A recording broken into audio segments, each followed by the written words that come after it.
High, কেমন আছেন সবাই? চলেন এই প্রচণ্ড শীতের মধ্যেও একটা কোন আইসক্রিমের রেসিপি আপনাদের সাথে শেয়ার করি। রেসিপি না, আসলে ক্লে দিয়ে একটা কোন আইসক্রিম বানিয়ে দেখাই। তো প্রথমে হচ্ছে গিয়ে আমি এখানে ব্রাউন কালারের ক্লেটা সুন্দরভাবে বেলে নিয়েছি রুটি বেলার মতো করে। তো ওটা গোল শেপ করে নিয়েছি। এখন হচ্ছে গিয়ে টুলসের মাধ্যমে এরকম করে দাগ টেনে নিব। আর এটা হচ্ছে গিয়ে একটু পেঁচিয়ে নিব কোন আইসক্রিম যেরকম হয় আর কি।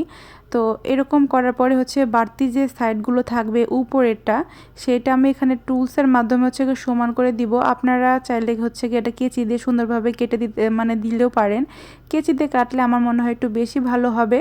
তো এখন হচ্ছে গিয়ে এই কোন আইসক্রিমের উপরে যে সাদা অংশটা থাকে, মানে ভ্যানিলা ফ্লেভারটা যে থাকে, সেটা হচ্ছে আমি এখানে অ্যাড করে দিচ্ছি। আর চারপাশে হচ্ছে গিয়ে আইসক্রিমের যে বাদাম থাকে বা অনেক কিছু থাকে না, তো সেইগুলো হচ্ছে গিয়ে আমি এখানে সুন্দরভাবে অ্যাড করে দিচ্ছি। আসলে ডিটেলসে এত কিছু বলতে পারি না কেন জানি। তো এই তো আমাদের হয়ে গেল শীতের মধ্যে কোন আইসক্রিমের রেসিপি।